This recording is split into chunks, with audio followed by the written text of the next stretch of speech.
오늘 함께 묵상할 수요 저녁 예배의 말씀은 요한계시록 6장 12절에서 17절까지의 말씀입니다. 신약성경 405쪽입니다.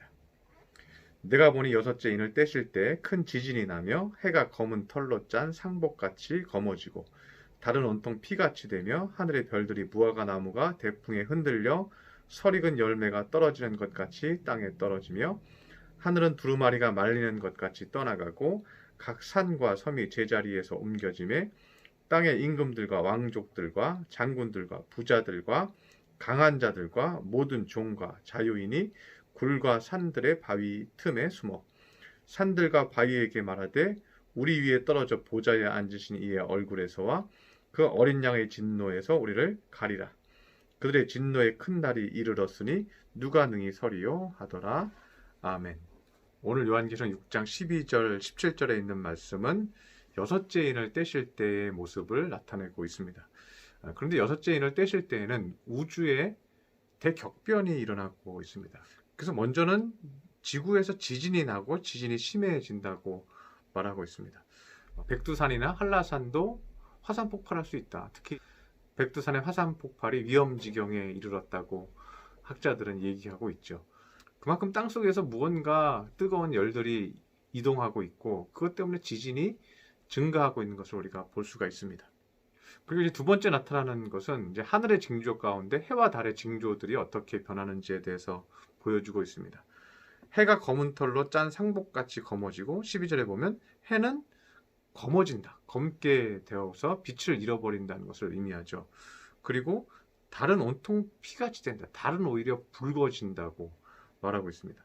지진과 화산 폭발이 있는 후에 어떻게 되죠? 화산재가 하늘을 다 덮게 되죠. 그러면 태양이 검게 보인다고 그러죠. 계기월식이라는 것이 있습니다. 계기월식이 일어나면 달이 지구의 그림자, 태양이 이제 달을 비추는데요. 태양이 달을 비추어서 반사되면 밝은 빛, 하얀 빛이 나는 거죠. 그런데 지구가 정확하게 햇볕을 가려주면요, 달은 붉은 빛을 낸다는 거예요. 그게 이제 계기월식이라고 얘기합니다. 그래서 계기월식 때는요, 달이 충분히 태양으로부터 빛을 받지 못해서 붉은 빛이 난다고 합니다. 그러니까 과학적으로도 근거가 있죠. 태양이 빛을 못 내니까 달은 어떻게 돼요? 달도 붉은 빛을 낼 수밖에 없죠. 그래서 이것이 과학적인 근거가 있다고 말을 하고 있습니다. 13절에 보면 하늘의 별들이 무화과 나무가 대풍에 흔들려 설익은 열매가 떨어지는 것 같이 땅에 떨어질 것이라고 얘기합니다. 하늘에서 별들이 우수수 떨어진다는 것을 말하고 있습니다. 그래서 지구와 지구 주변에 우주적인 변화들이, 큰 변화들이 일어날 것을 예언하고 있습니다.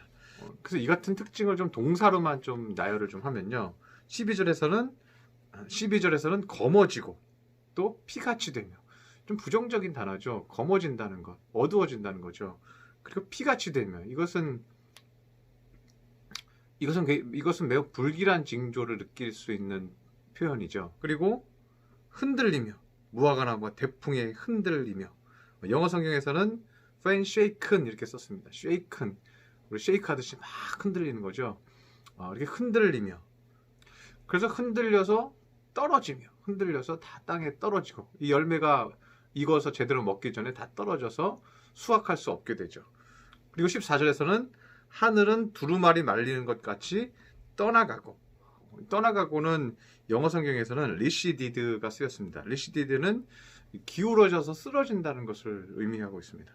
그리고 14절에서는 Every mountain and island, 모든 산과 섬들이 removed from its place, 그 장소에서부터 removed 된다, 옮겨진다고 얘기합니다. 땅도, 그러니까 하늘도 말리면서 움직이고 기울어져 가고요. 땅도 어떻게 해요? 땅 속에서도 말리면서 기울어져 가니까 어떻게 해요? 땅이 말리니까 이게 같이 이렇게 말리는 거죠. 산이 말리면서 들어가는 거죠. 그래서 하늘도 리시디드 되고요. 땅 속도 리시디드 돼서 세워져 있는 것들이 다 쓰러지고 기울어져 간다는 것을 말씀하고 있는 것입니다. 인간을 심판하기 위해서 하나님께서 그 모든 것들을 다 뒤집어 버리고 움직이는 상황이 생긴다는 거죠. 동시에 영적으로도 어떻게 해요? 우리의 마음이 그렇게 되는 거예요. 우리 마음이 흔들리고 떨어지고, 그리고 말리고 기울어져 가고 낙심하고, 또 모든 것이 옮겨진다는 것은 내가 모든 걸 세웠던 것이요, 옮겨진다는 거예요. 그래서 사람들이 생각하는 것, 내가 잘하면 된다? 내가 열심히 하면 된다? 아니에요. 내가 잘하고 내가 열심히 해도요. 하나님이 흔드시면요. 흔들리는 거예요. 내가 아무리 잘해도요. 땅이 흔들리면 흔들릴 수밖에 없는 거예요. 내가 아무리 잘해도 하늘에서 우박이 떨어지고 하늘에서 태양빛이 빛을 비추지 않으면요. 내가 아무리 농사를 잘하면 뭐예요? 태양이 비추질 않는데요. 내가 아무리 농사를 잘하면 뭐예요? 아무리 능력이 있으면 뭐예요? 비가 안 오는데. 그래서 내가 나를 스스로 지킬 수가 없게 된다는 거예요. 하나님이 기본적인 축복들을 우리에게 주실 때는요. 내가 나를 지킬 수 있어요. 내 능력으로든 나를 발전시키고 성장시키고 사업도 번창하게 할 수 있고 모든 일을 내가 할 수 있어요. 내 힘과 내 능력으로 하는 것 같죠. 왜요? 하나님이 기본적인 것들을 우리에게 공급해 주시니까. 그래서 오늘 본문 15절에 보면요. 땅의 임금들과 왕족들과 장군들과 부자들과 강한 자들과 모든 종과 자유인이 굴과 산들의 바위 틈에 숨어. 그런데 이들이 어떤 사람들이에요? 임금들과, 이거는 뭐 높은 사람들이죠. 지위가 있는 사람들이죠. 왕족들이죠. 그리고 힘 있는 사람들이죠. 모든 권세가 있는 사람들이죠. 내가 내 힘으로 다 할 수 있다고 생각하는 사람들이죠.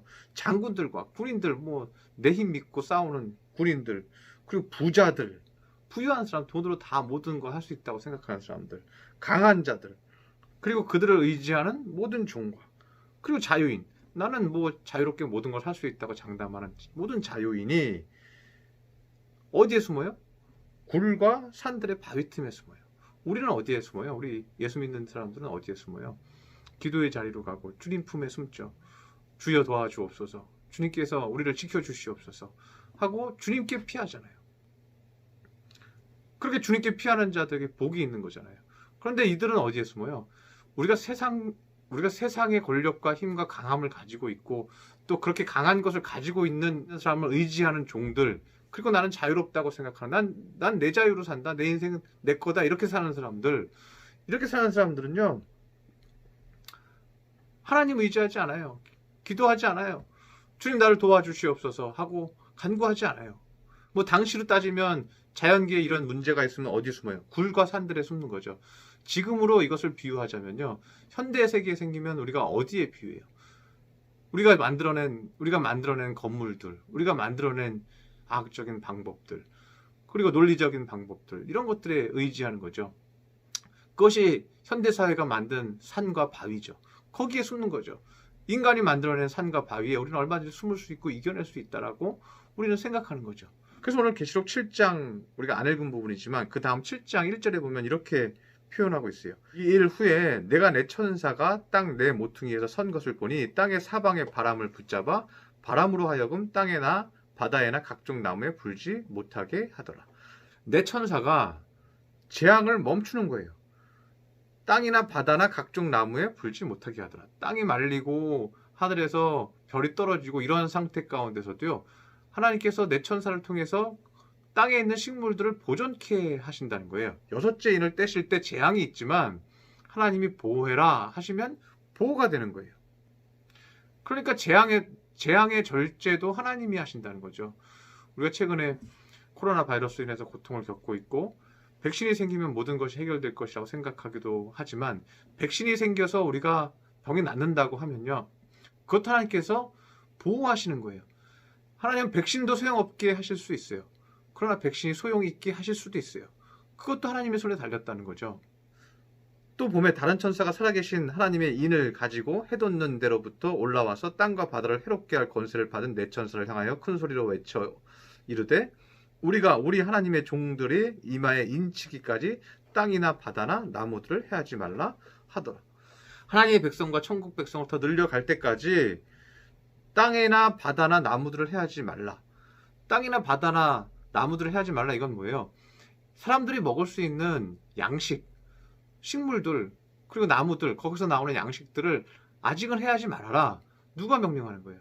하나님이 천사들에게 명령해서 그걸 지키게 하는 거죠. 땅이 말리고 태양이 검어지고 달이 붉어지고 하늘에서 별이 떨어지는데도 하나님께서 이것들을 다 해하지 말라, 보호해라. 그리고 바다는 뭐예요? 바다에 수많은 우리의 먹을거리들이 있잖아요. 수많은 해산물들이 있잖아요. 그런데 이것도 해하지 말아라. 여섯째 인을 떼서 우리에게 놀랄 만한 일들이 벌어지고 있는데도 불구하고 하나님께서 땅에 있는 땅에 있는 식물들과 바다에 있는 물고기들을 해하지 말아라. 바다를 지키게 하라. 이건 뭐예요? 아직도 하나님이 기회를 주고 계시다는 거죠. 주님을 믿고 돌이킬 사람들을 하나님께서 기다리고 계신다는 것을 의미하죠. 하나님이 축복하셔야 우리가 감당할 수 있는 것입니다. 세상 사람들이 어떻게 얘기하든 세상 사람들은 내 힘으로, 내 성취로, 내 노력으로 산다고 말하면서 하나님을 멀리하죠. 뭐 하나님 없이도 내가 살 수 있다고 얘기하죠. 그러나 우리 믿는 자들은요, 결코 하나님 없이는 살 수가 없습니다. 하나님이 도와주셔서요, 대한민국이 세계에서 이만큼 살고 있는 거예요. 하나님이 가장 선교를 많이 하고 가장 기도를 많이 하고 가장 교회를 사랑하는 백성들이 대한민국에 가장 많기 때문에요. 이 대한민국을 하나님께서 지켜 보호하고 있는 것입니다. 지금 전 지구적인 특징 중 하나는 뭐냐면요, 예수님을 배격하는 나라들이요, 처참하게 무너지고 있다는 것을 여러분 아셔야 됩니다. 예수님을 배척하는 나라는요, 그 나라가 아무리 선진국이고 대국이라 할지라도요, 뭐 여러분 경제 대국 2위였던 일본 보세요. 기독교가 0.4%밖에 되지 않아요. 복음을 전해도 그들이 예수님을 믿지 않아요. 의지하지 않아요. 황제 숭배예요. 중국의 상황을 보세요. 그리고 많은 예수님을 배척하는 나라들의 가난을 보세요. 그들의 상황과 환경이 어떻게 움직이는지 보세요. 하나님은 그리스도인들을 통해서 모든 역사를 이루어 가십니다. 우리가 온전한 그리스도인이 된다면 이제 대한민국은 전 세계의 주인공이 되는 거예요. 왜요? 하나님께서 믿는 자를 통해서 일하시니까요. 우리가 신앙 안에서 더욱더 뜨거워지시기를 바랍니다. 주님 잘 믿어서 온전치 못한 종말의 때 우리의 마음을 지키고 우리의 가정을 지키고 사업장을 지키고 교회를 지키고 더 크게 이 나라를 지킬 수 있는 믿음의 백성들 되시기를 축원합니다. 기도하겠습니다. 할렐루야. 사랑과 은총이 충만하신 주님, 오늘 요한계시록 6장 말씀을 통해서 우리가 귀한 것을 다시 한번 깨닫습니다. 하나님 아버지, 해가 검어지고 달은 피같이 되고 하늘이 흔들리고 떨어지고 그런 놀랄 만한 재앙들이 이 땅에 있을지라도 하나님께서 땅에 있는 식물들과 바다의 생물들을 보호하시면 그들이 보호됩니다. 그리고 우리가 그것을 먹고 연명할 수 있도록 하나님께서 여섯째 인을 떼실 때에 그렇게 하셨습니다. 주님, 모든 것이 주의 손에 달려 있으니 오직 주님 의지하여서 이 나라를 보호하여 주옵시고 우리 백성들을 보호하여 주옵시고 우리 성직교회 성도들을 보호하여 주옵소서. 오직 주님 의지하게 싸우니 우리 성도들의 모든 삶에 함께하여 주셔서 끝까지 믿음으로 승리하는 하나님의 백성 삼아 주시옵소서. 귀한 말씀 주시니 감사드리며 예수님의 이름으로 기도드렸습니다. 아멘.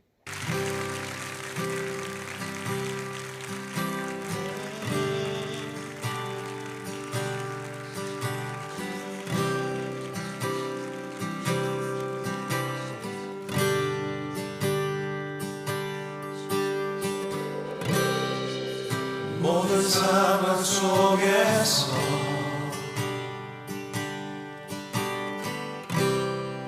주를 찬양할지라